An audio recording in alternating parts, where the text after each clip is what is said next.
আজকে তোমাদের কাউন্সিলিং সম্বন্ধে সমস্ত কিছু আলোচনা করে নেব। যেহেতু কাউন্সিলিংটা শুরু হয়েছে, আর অন্য কোনো কিছু আজকে আলোচনা নয়। আর দুটো একটি কথা বলে নিচ্ছি,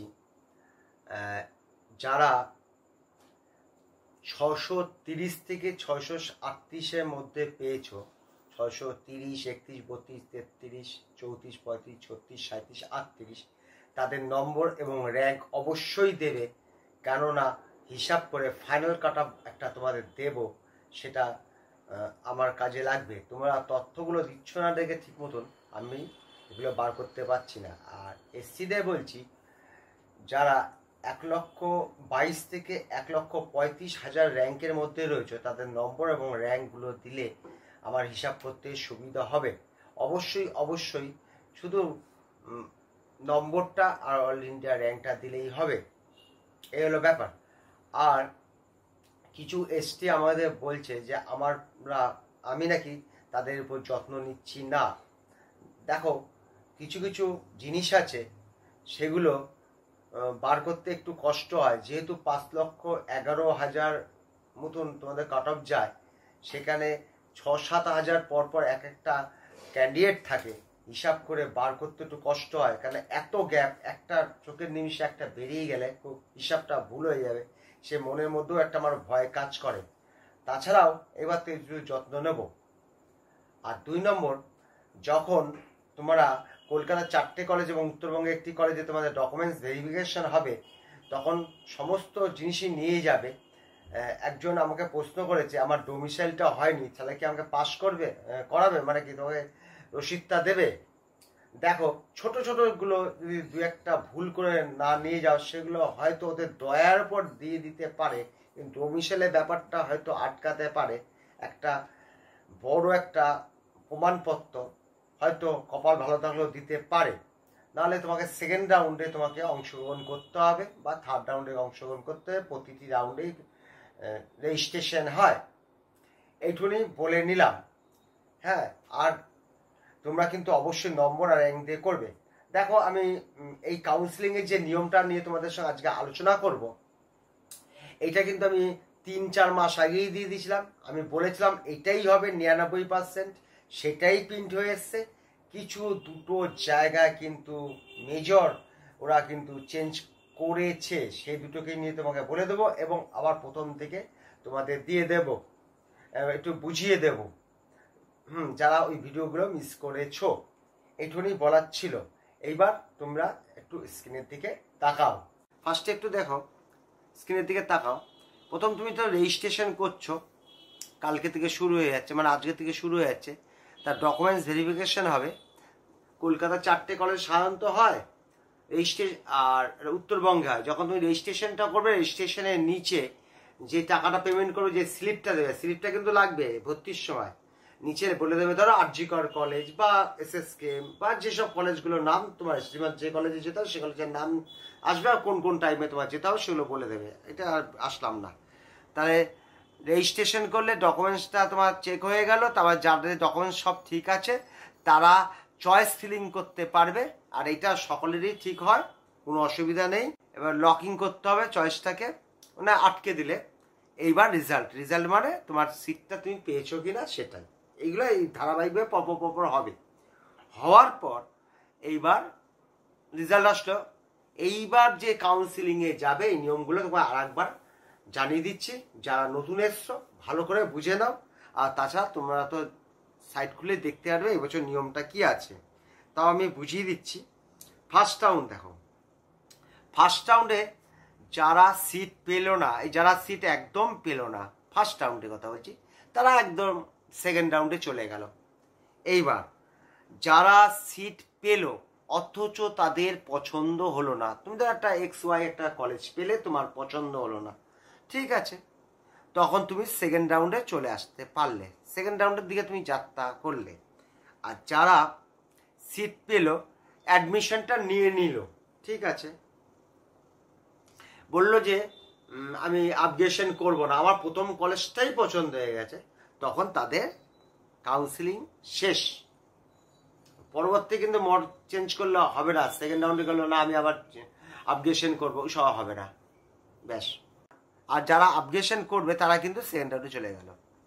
যারা অ্যাডমিশন নিল, বললো যে না আমার কলেজটা একটু চেঞ্জ করার চেষ্টা করো, তারা সেকেন্ড রাউন্ডে চলে আসলো।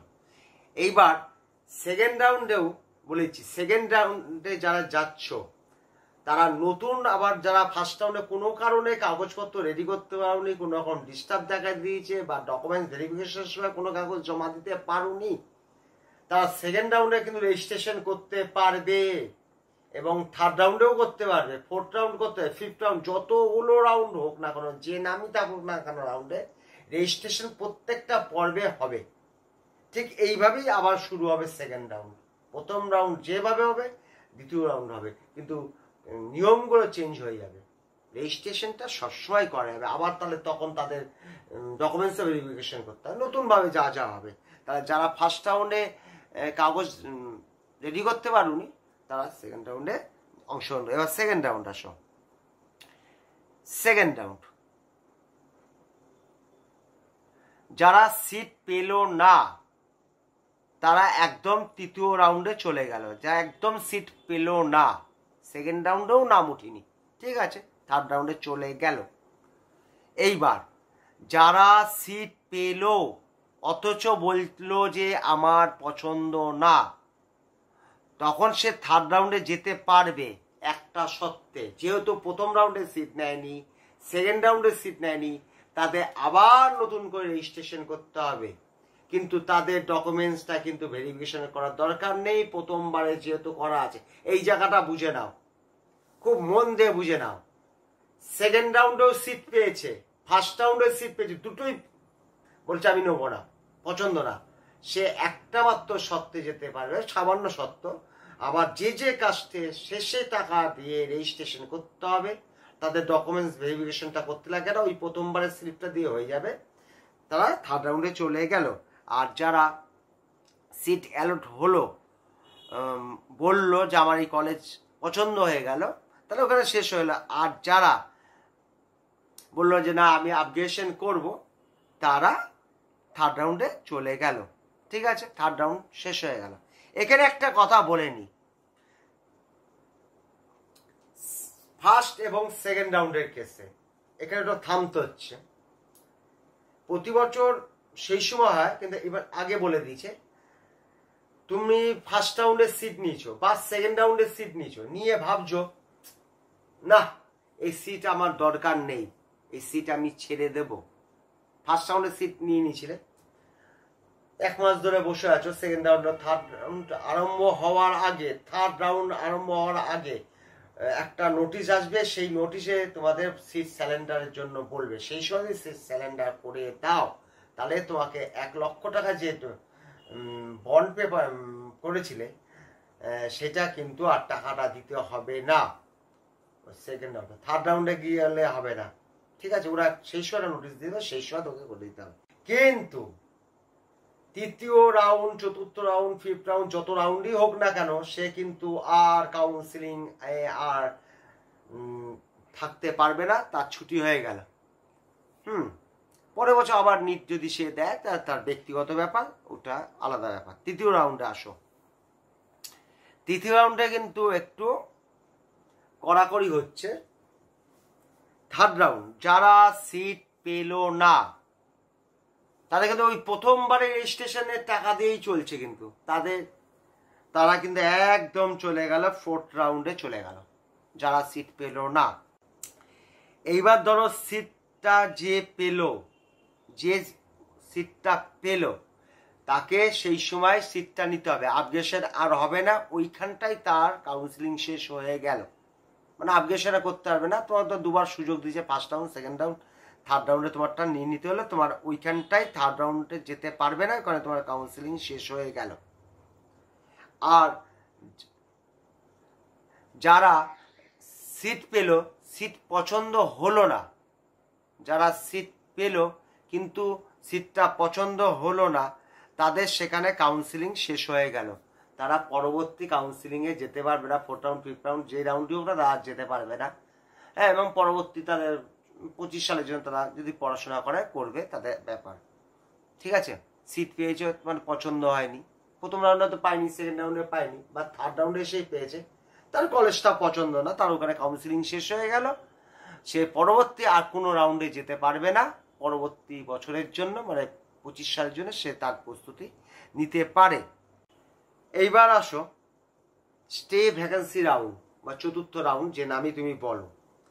এইবার যে সিট পেল না, যে চতুর্থ রাউন্ডে এসেও পেল না, আমি রাউন্ডেই বলছি, ফার্স্ট রাউন্ড পাইনি, সেকেন্ড রাউন্ড পাইনি, থার্ড রাউন্ড পাইনি, ফোর্থ রাউন্ড পাইনি, তার কোনো আর টাকা পয়সা দিতে হবে না, যে পেল না সে তার পরবর্তী ক্ষেত্রে যেতে পারবে, সে পাচ্ছে না বেচারা, সে যেতে পারবে।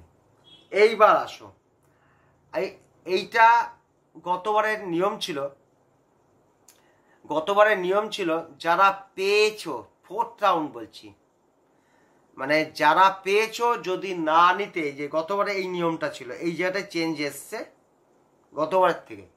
দেখো আমি বর্ডার দিয়ে গোল করে নিচ্ছি, জিনিসটা বোঝো, পরবর্তী ক্ষেত্রে যেন তোমাদের অসুবিধা নয়। এইটা গতবারে এটা এলো 23 সালের নিয়ম ছিল, আমি লিখে দিচ্ছি, কিন্তু 23 সালের নিয়ম ছিল। যারা সিট পেয়েছিল চতুর্থ রাউন্ডে তাদের বাধ্যতামূলক সিট নিতেই হবে, নাহলে 1 বছরের জন্য সে পরীক্ষা দিতে পারবে না। কিন্তু এবছর সেটা কিছুই আপাতত বলেনি।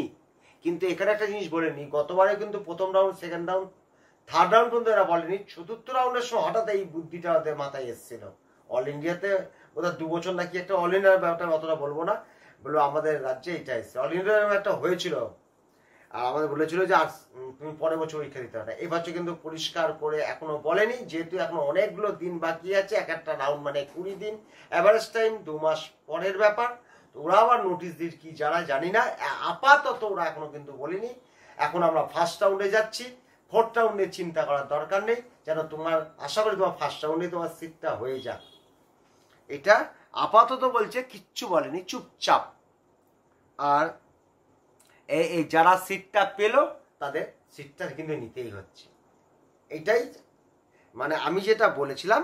শুধু এই জায়গাটা একটা ওরা জিজ্ঞাসা চিহ্ন রেখেছে, মানে কিছুই বলেনি, চুপচাপ, হয়তো কিছু বললো না। আর একটা বলছি, প্রতিদিন সন্ধ্যাবেলা আজকে থেকেই শুরু করে দেবে, নোটিশ আসছে কিনা দেখো, নিজে বারবার করে পড়ে নাও, সব বুঝে নেবে। কিছু কঠিন কঠিন জিনিসপত্র যদি থাকে, বুঝতে না পারলে আমাকে কমেন্ট করো। সবার শেষে বলছি কিন্তু, যেগুলো নম্বরগুলো বললাম সেই নম্বরগুলো র্যাঙ্ক ও নম্বরগুলো দাও না, আমি কিন্তু হিসাব করে বার করতে পারছি না, একটা ফাইনাল কাট অফ দিয়ে দেবো।